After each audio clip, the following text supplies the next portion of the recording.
I really appreciate the chance to be able to share a little bit with you about my latest trip to West Africa and to Madagascar, to share a little bit of an update regarding specifically some of the projects that you've contributed towards, which is a hall in our area of Côte d'Ivoire.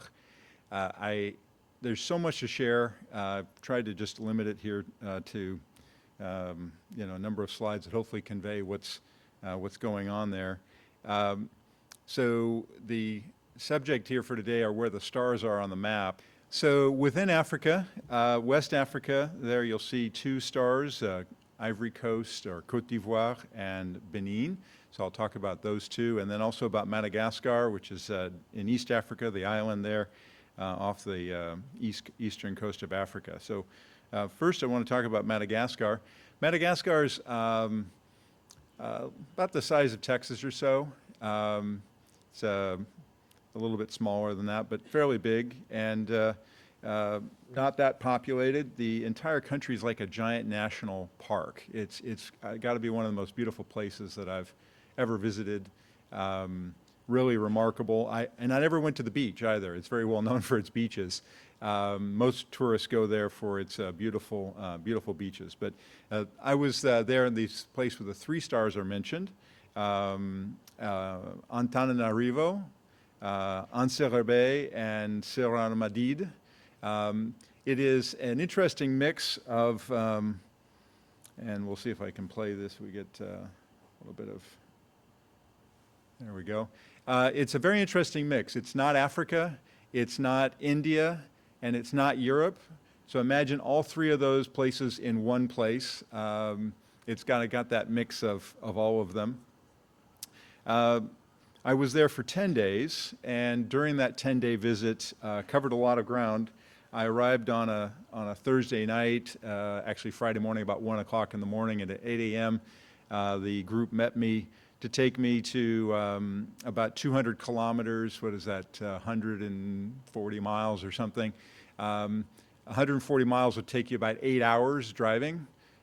So as they say there, it's not a matter of avoiding the holes, it's a matter of choosing the holes. And so that's you have to go pretty slowly.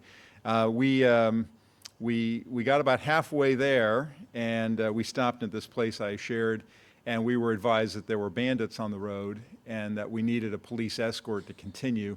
It's hard to know whether that's true or not, because the police escort is going to cost you, and it could be that that's just somebody on the take with the police to get a commission for what you paid the police to escort you.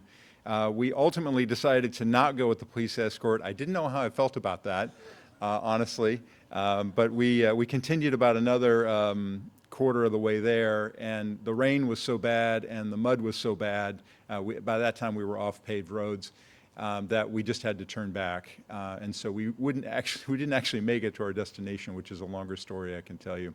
And so we ended up staying in this town of Sermonette. Let's see if I can advance it to the next one. And we had church there at a random hotel that we found there, and it was as it turned out, one of the church members' families lived nearby, and so we were able to enjoy the time there. This is us having breakfast with the leader of the United Church of God group there in Madagascar, Daniel and his wife Odette, and their daughter Fanja. 3 of the 5 newly formed council members. We're having breakfast. You'll see there that breakfast is brown rice with eggs. The eggs were the special thing they did for me. Eggs are expensive there too, as we know, they're expensive here. So they basically have rice 3 times a day, but I learned that you have rice that's dry in the morning, that's wet at lunch, and that's dry at dinner. So there's a difference between the wet rice and the dry rice in terms of what they have. So that was our first stay. So we had Sabbath services there, kind of as it were in the wilderness, and then we came back to Antananarivo and left the following Monday morning, for the second largest city there, which is a city of Anserebe. And I'm looking for my cursor. Here we go. And this kind of gives you an idea of the greenery, the rivers, the roads. Anseo Bay is the second largest city in Madagascar, and it has no functioning commercial airport. So you can't actually fly there. And so when we got to our hotel, we found out that the hotels offer a free bed for all drivers, because otherwise they'd never have anybody go down there, because you have to have a driver to make it through. We went down to Anseo Bay to meet with various groups that were interested in the church, and also different humanitarian projects that LifeNets might be interested in supporting. And this was, Madagascar is a country that is struggling between basically the Russian influence of the East and the U.S. influence of the West. And it's navigating those two, and at the moment there's just terrible, terrible corruption. And so it's very hard to really advance any sort of mission, because people are dealing with fundamental issues of having enough to eat, having clean water. I learned on this trip that public schools in Madagascar do not have electricity. That's very rare. Even in West Africa, the public schools will have electricity, but there they do not. So they operate completely, as it were, with just opening up the windows and having light. A lot of the schools don't have running water. So having running water or having access to drinking water is a pretty significant issue. So on this trip, we met with different folks. This is a metal worker who was looking for some help with basic skills training for people in the area. And so we talked to him a little bit about the church and a little bit about what he was doing there. This is an association for handicapped women. They wanted to talk to us a little bit about the project, and we talked to them a little bit about the church. It's very challenging. I think I've told you in the past that you come and you say God, and they hear bread. And you say, well, I know you need bread, so we'll talk about bread too, but let's talk about God. And so you end up constantly talking about these two concepts of, I need enough to eat, I need food, what can we do? And especially for handicapped individuals in Madagascar, it's extremely difficult. So we spoke to this group here, and I say we, you'll see Daniel here, who was with me, and Haja. These are the two main leaders that I work with. Daniel contacted Cincinnati about 3 years ago. I'll tell you more about Daniel. Haja contacted me about 2 years ago.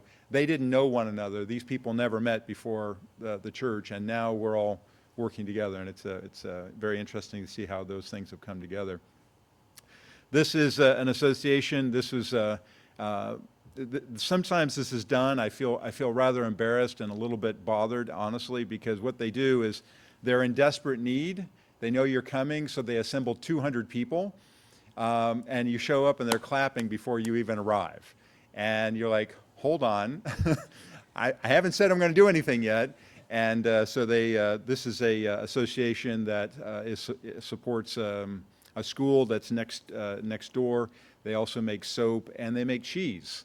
And don't get confused between the two, which I did, and everybody laughed at me. So anyway, very likely we'll help support a borehole in this location. This is an agricultural cooperative. This group was the most interested in the church. We spent almost 2 hours talking about the doctrines of the church and a Bible study with this group, and then we looked at their cows, and we looked at the various agricultural products that they had. But you can see we got the Bible on the table there.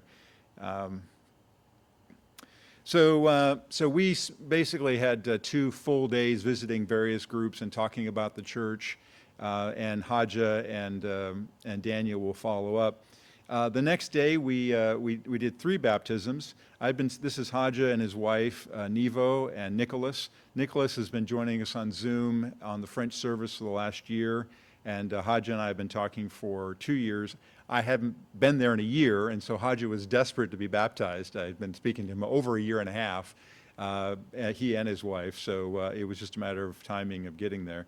But it was very exciting. It was a beautiful environment for a baptism. I wish I could do baptisms like that. In West Africa, there's a break in the water pipe, and it creates a giant sort of puddle, and that's where we baptized in West Africa. So this was a nice lake that we were able to be in.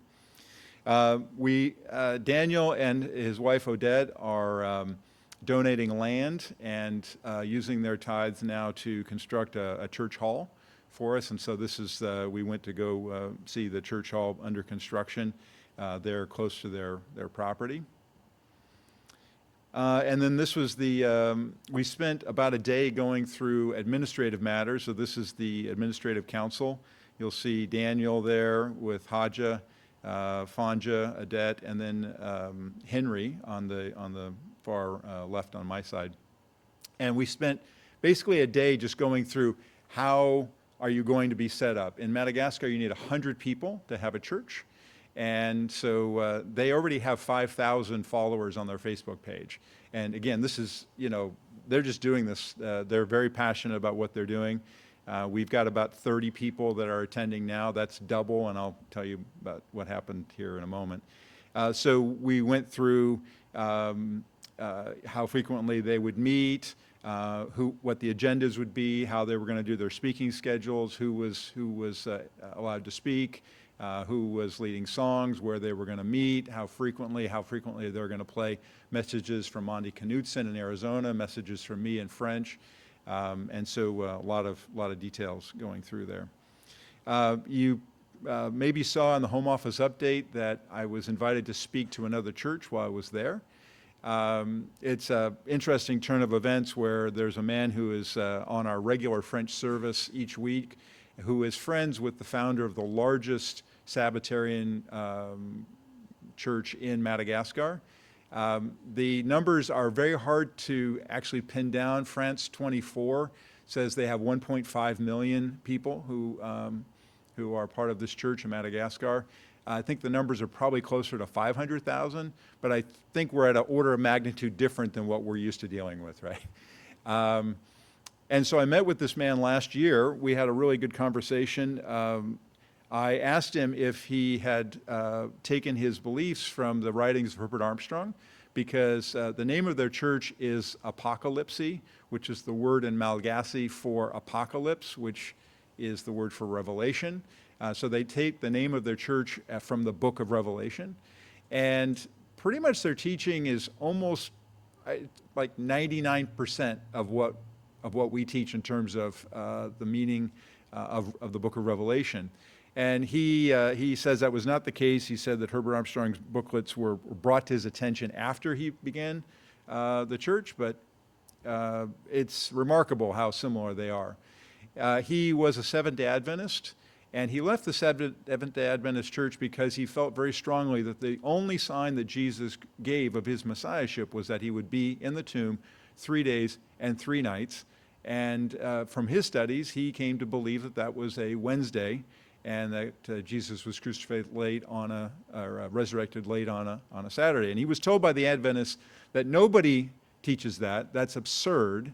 That he would absolutely fail in that teaching. And when he came across us, he was stunned to find out that there were other churches teaching this, which is why he invited me to speak to the group. So he has national television, national radio, and he sent out a message canceling all the church services all around the capital region, telling them there would be a surprise and they had to come to this special stadium. And I was the surprise, apparently. No pressure.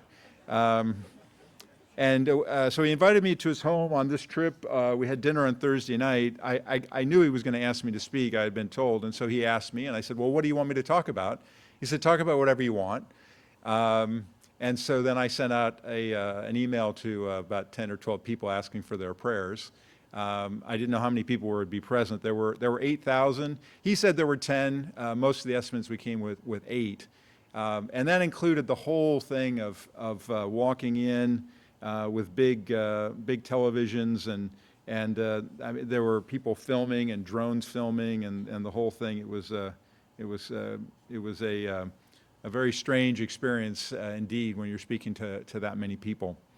The next day, my message was broadcast on national television. It was also broadcast live. And we actually have 3 people attending in Quebec right now because they heard my message, and then they wanted to find out, what is this United Church of God, and are you in Canada? We had a couple people actually begin to attend on our French service, one woman from Limoges. So I talked about our common beliefs, and I introduced the Holy Days. The Holy Days were already introduced, and as I thought about the experience and looking back, indeed it was a huge publicity for the United Church of God, as it were. But one thing that I thought was just as powerful was this picture.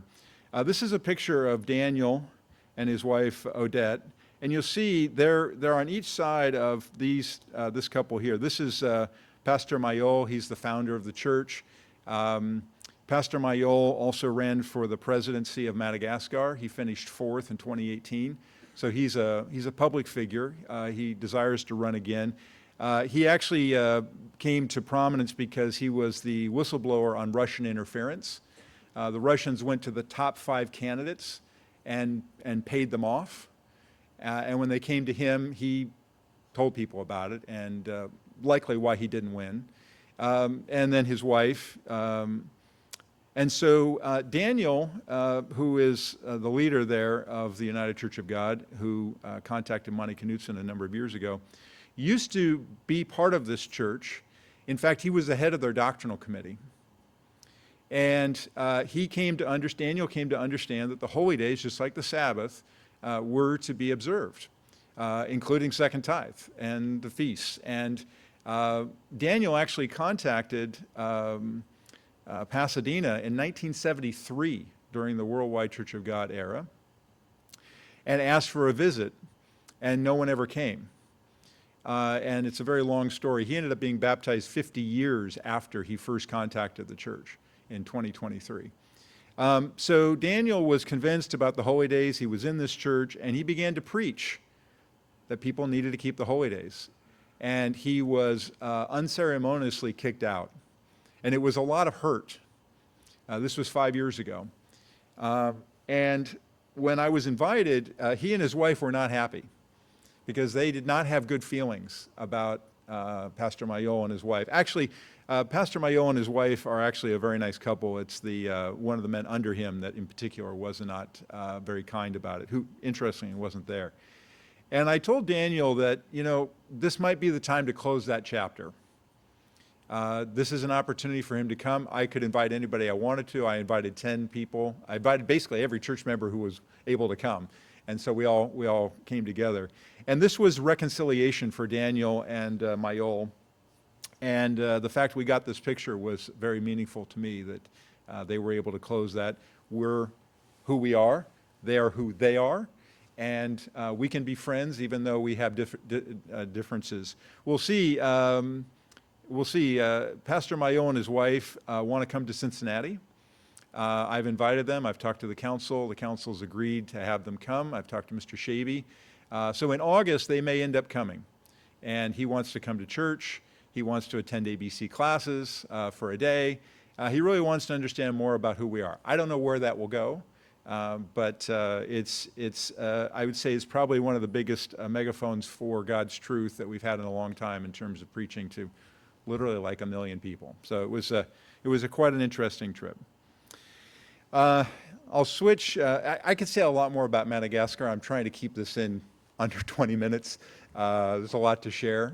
But based upon that message that I gave, our attendance doubled the following week. And as far as I know, it's still higher. And that's because a lot of people are very interested in the holy days, who are listening and seeing what we have on Facebook. And now that they're like, oh, you're actually here, where are your congregations? We actually have a lot more interest. I went back to France, and I'll tell you a little bit about that at the very end, kind of separate from France. But after spending about a month in France, visiting various people and doing things there, I headed to West Africa.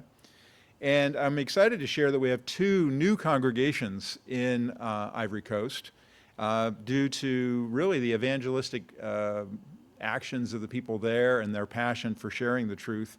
The 2 new ones are in this bubble over here next to Man, or as pronounced Man. I wanted to share an update first, though, on the church hall. This is the temporary church hall made out of bamboo and thatched roof. There's been money raised to build a proper building, but there was an issue that we didn't have electricity. And you can't quite see it, but this is the water tower and the borehole that LifeNet's funded over here, and then our church hall. And right here you see there is an electrical post. And that might not mean a lot to you, but that's a really big deal in Africa. And in fact, this is the line of electrical posts and the road. Basically a huge portion of the village has been electrified thanks to donations from people here and elsewhere in the United States and funding from others in LifeNets. And so I was very excited to see the electrical posts in. As it turns out, we need one more. Just not quite there. We can electrify the church. You see we've got the electrical post. It ends right there, but not quite that one. So we need one more, and then we're ready to go for the borehole. But that's, I'm very excited to share that, and I wanted to give that update. We haven't been able to begin construction of the church because we didn't have electricity and water.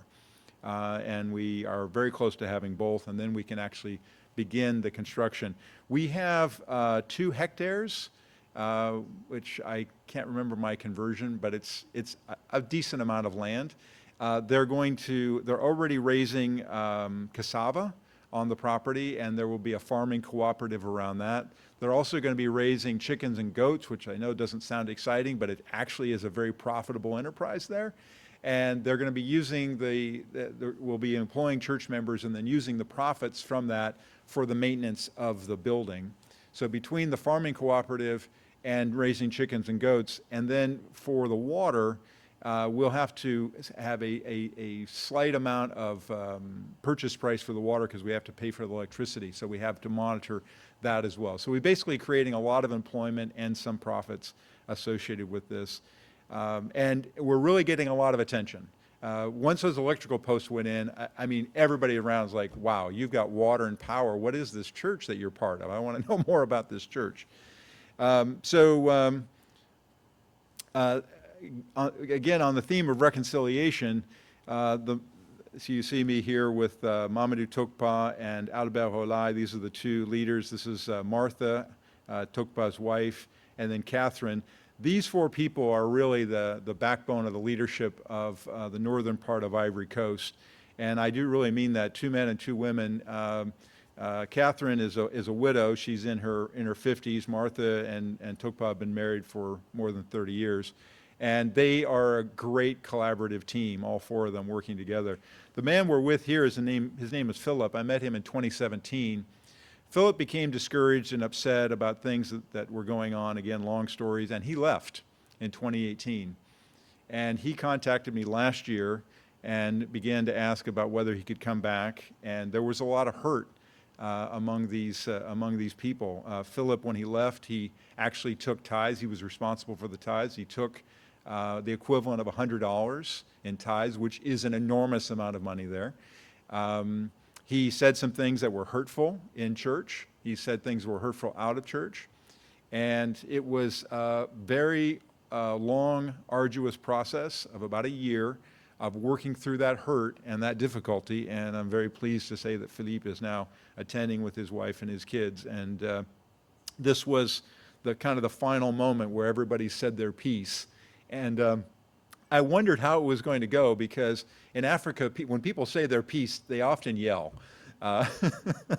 So there was, and for me it was very disconcerting, but for them it was just, they're expressing their emotions. And so I was pleased to see that reconciliation come to pass. This was our new congregation in Lanu, which is near the Liberian border. We had about 40 people there. Albert and Tokpa and Tokpa's son are going every other week. They're alternating. They're going there to preach now. These people have a lot to learn, and I found that out pretty quickly as one of the men who was so excited. He's known about the church for 9 months. He's reading about us. They've been going there, and he says, I want to donate some land, and you can build a building there on my land. And I said, okay, great, let's go see the land. We're walking to go see the property, and I said, well, how many children do you have? Because everybody has children. He says, I have 13. I said, oh, You have 13 children. Is that by one wife? No, I have 3 wives. I said, okay, this is going to be interesting. And that's a very common issue here. So obviously this man is we're going to have to work through that, and I don't want to go down that path about how you work that out. That is a very complicated matter. This was the kitchen. Eating is a really big deal. So Martha and Tokpa actually went the night before, stayed the night, and then Martha worked in the morning on the food. Basically, this is what you can serve, this is what you can't, clean and unclean. This is how we wash dishes. This is how we handle water that we might drink. So without that, I would not have trusted to eat anything. But Martha and Tokpa are very good with that. I have not gotten sick in a number of years. I always have that concern. But they went out of their way, and so I wanted to get a picture of everybody. You can see there's no running water.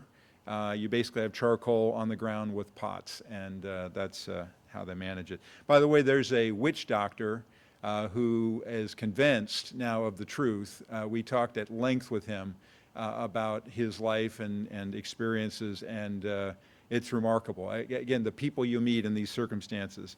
One of the things that was rampant in this village, and I see a lot, is young children with these extended bellies. And frankly, I wanted to get a picture, but the problem is most of them are naked.